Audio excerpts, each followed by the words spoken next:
So we gotta talk about this story out of London. So there's a streamer named Marlon. He's an American streamer. So he was visiting in the United Kingdom, London, and for some charity match that these YouTube group called the Sidemen are doing for charity. And Marlon was going, and he's just out in some London restaurant, and some guys come up to him, start filming him, and I guess it's his girlfriend, and they start like just pressing him, like trying to start something, agitate him out of nowhere. So here's the video. Let's hear this degeneracy. Marlon. What's on the babies? I see you shining, nigga. I see you shining, nigga. True day. Yo, chill out, bro. Chill out. What are you doing? Chill. Relax. Don't tell me chill, brother. Don't tell me chill, bro. Hey. Marlon, what you doing, fam? Easy, bro. Chill. Relax, bro. Marlon. Okay, so you saw that, a bunch of weirdos coming up to him trying to act tough for no reason. I have no idea why they even thought this would be fun to do. So Marlon responded to this whole situation. He goes into detail. What's up? Let's just hear it. Three guys come in. Three, okay? Three guys come in. This is like 1 a.m. First guy comes in, normal, whatever. Second guy comes in, doesn't say a word. The first guy says, oh, yo, isn't that Marlon, yeah? Like, whatever. So I was like, yo, what's good, bro? Whatever. I was like, yo, what's good with that? Dapsing up, everything. Like, all good. Second one kind of just looks at me, just stands there. I was like, okay, bet, whatever. Like, a little weird energy, you know what I'm saying? I'm a big energy guy, so I feel it. Third guy walks in. He has a full ski mask on, all the way up here, all the way down, full hoodie on, puffer jacket. Swear on my life, I just look at him like this, because he walks in. He goes, fuck off, that's not Marlon, yeah, that's not Marlon. Like a little fucking fan, okay? So I just look at him, because he was just moving weird. He was just like, don't come at me looking at me saying, that's not Marlon, bro. That's what he did before even filming in the camera. That's not Marlon, in my face, like that's not Marlon. So he pulls out his camera, he goes, like a selfie thing, right? Like a little fucking fan, like a little bitch boy, right? He pulls it out like this. He goes, yo, that's Marlon, yeah? That's Marlon. I just go, you can see in the video, I go, yo, what's good, bro? Like, not really smiling, nothing like that. I just go, yo, what's good, bro? Like that, right? Whatever. And no, because there's a lot of shit y'all didn't see off camera. She goes, yo, what's good, bro? I'm like, yo, what's good, bro? Whatever. He's getting my girl on camera, right? Which I don't care about, but it's like, relax, bro, chill out. You know what I'm saying? So not like that. Then he goes, switches the camera to the other side, and I look at him. He goes up in my face. This happened to me before, where people don't know how to control themselves. They have no social awareness, nothing. He goes up to my face. He goes, yo, is that Marlon, yeah? And I just go, yo, what's good, bro? What's good? It was good, bro. And then I black out. I'm not gonna lie. I fully black out because he gets in my face, and he goes, just holds it right there. And I go, yo, chill out. I just go, chill out. And then he puts his finger exactly like this in my face. There's a couple things a lot of people on the internet, not that I could really give a fuck what the internet says, because y'all never understand the situation. Same with the 4v1, same with all this shit where y'all say the same thing. Y'all don't know. Like I went home and I tweeted something. I was like, yo, this is a very weird interaction. Without even the video being released, a lot of people didn't believe me. The video came out, now you believe me. So what is it? Why would I lie about anything like that, ever? What happened was, his guy that didn't really say a word, his guy didn't really say a word. He points the camera in my face like this, and the guy's in the back. You can't see him. He has a black puffer on, not the first one, the second one. He holds a knife like this. He was holding a knife like this in his puffer jacket, like this, showing me, like something is funny when I touch his hand. So I touch and I go, chill out, chill out. So I wanted to get up and be like, yo, relax, bro. So I took this way. He holds the knife like this in the back the whole time. Just looking at me, not even ordering food, standing next to the food like this and holding it like this. So he sits there and he holds the knife like this. When I'm touching his hand, he kind of pulled it out a little bit like this. I was like, in what, bro? Like, Of course I'm not gonna do that because, bro, one stab and I'm done for. I'm done for, bro. No charity match, no training, no nothing. Done for. You know? So it's like he stands there and holds it like this, and it's not worth it, you know? And then, like, at the same time, if I done anything and he does that and they just run off, who's gonna stop him? What, the people that works in the kebab shop? That's who's gonna stop him? Of course not. So he puts the camera down. That was his mistake. He went to a kebab shop. All right. Let's continue. And then he kind of keeps going towards me, and I stand up, right? I stand up. What am I supposed to do? I stand up. And then his man comes in like between me and goes, "No, like, it's not worth it. It's not worth it. It's not worth it." Like, I know you're not talking about me, you know what I'm saying? So he goes, "It's not worth it." So the man, the guy who came up to me, he steps out. So I do the right thing. I sit there and I just wait. I was like if you're gonna do something, and then like you just staying outside acting fucking hesitating like you're going to do something. Like what are we doing here? Grown ass people, by the way, grown men. They're probably my age, a little bit older than me, just something like that, right? So yeah, I sit there and I'm just in awe, bro. I literally just sit there. I'm like, my blood is obviously like boiling. I'm super irritated. I'm mad, and I'm just like, just trying to think, bro. I'm like, there's nothing worth it right now. There's nothing worth it right now. Okay, you saw that. So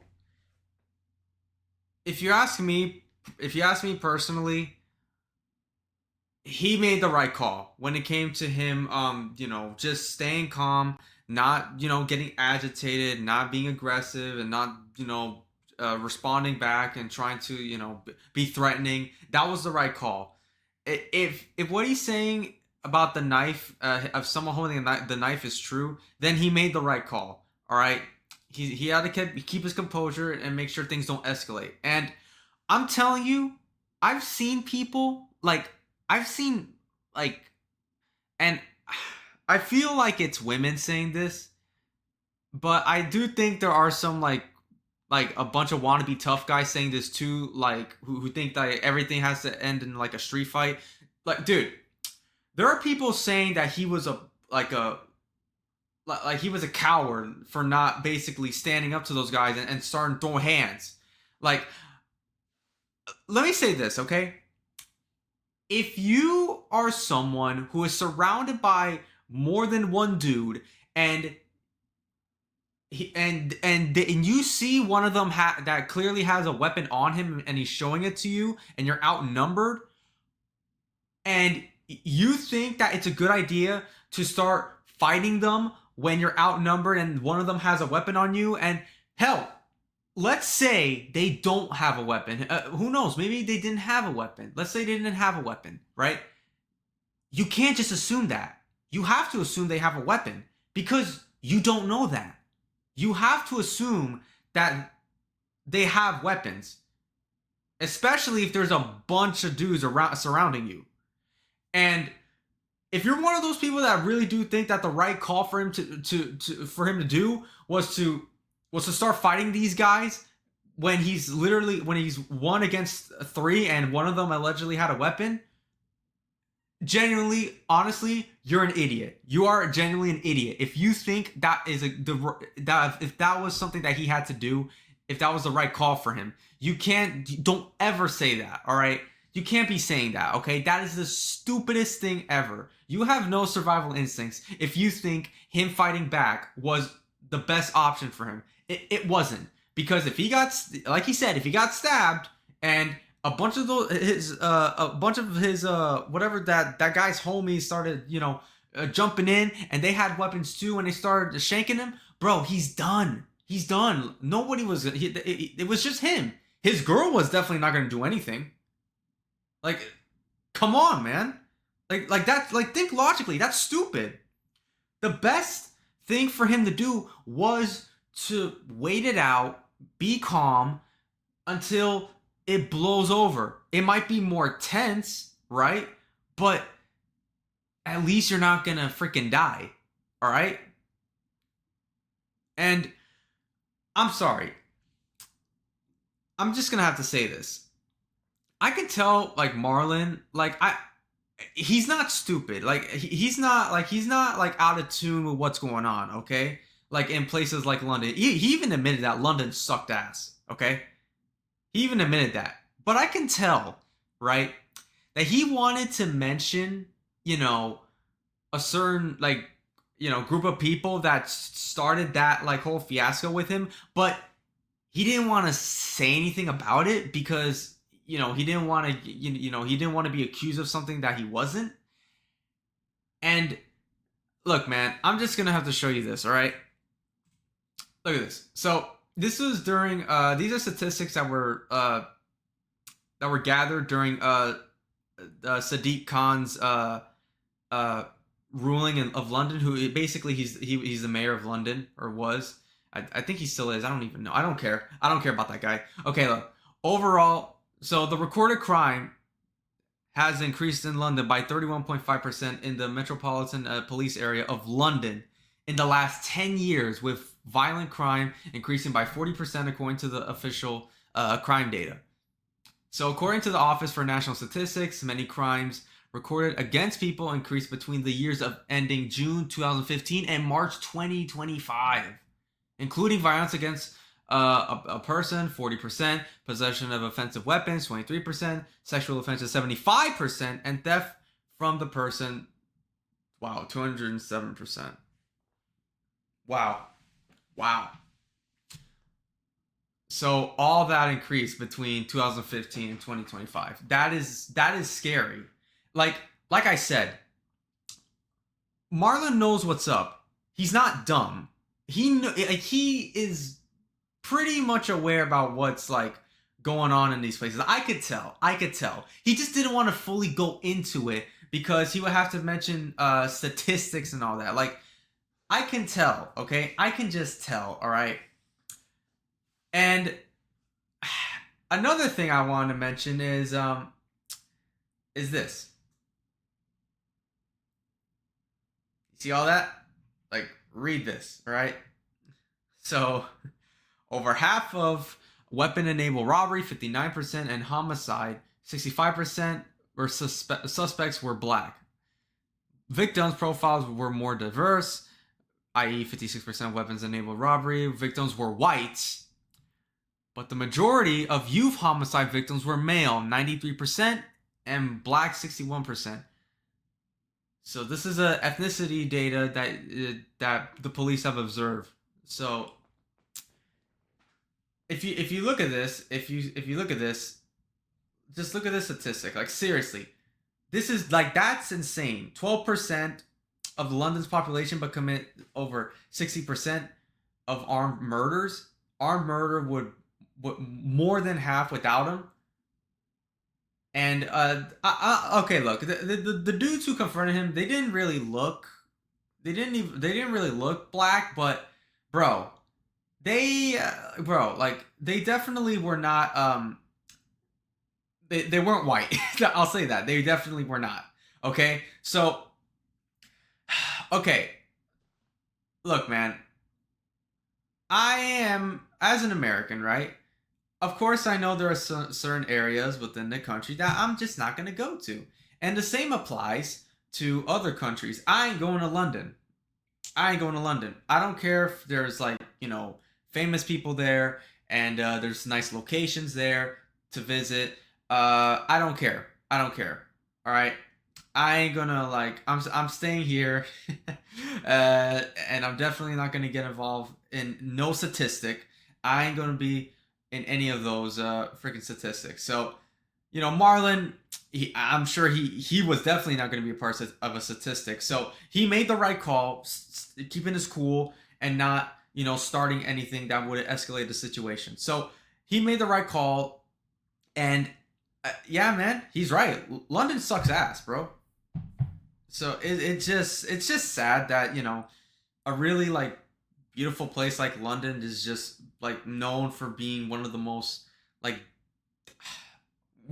literally one of the most dangerous cities in Europe. Like, imagine that, a dangerous city in Europe. Like, how has, like, places like London, Paris, Rome, freaking, like, I don't know, Berlin, and all these other like wonderful cities in Europe. Just how I mean, I know how, but how could they let that happen? Like seriously, Europe is just like screwed up, man. It's screwed up. Western Europe is done for, honestly. And you know, I really do like. I for some reason I do think like some good will come out of like all these like you know these statistics and all these like just the fact that Europeans are just more like they're becoming more aware of their surroundings and what's going on in their politics. But honestly, man, like I'm not European, so I don't have to worry about that. Thank God. But yeah, man, like honestly, like yeah, man. And again with Marlon, like similar with the whole Sneeko like sucker punch situation. Why doesn't he have security? Like seriously, why don't these dudes have security whenever they go out in major cities? Like especially in cities where like crime like is happening. Like seriously. Why would you do that? Especially if you're by yourself. Like I don't like come on, man. Like you're making money just from streaming. Like you can't pay for security for at least one dude, one giant dude to protect you. Like I don't get that. Like these guys really need to like again like they need to play it smart when it comes to going to these like very crowded cities, these major cities with these like degenerates walking around. So yeah, man. Again, good on Marlon. Y'all got to be careful out there when you go into these places. So stay safe out there and God bless.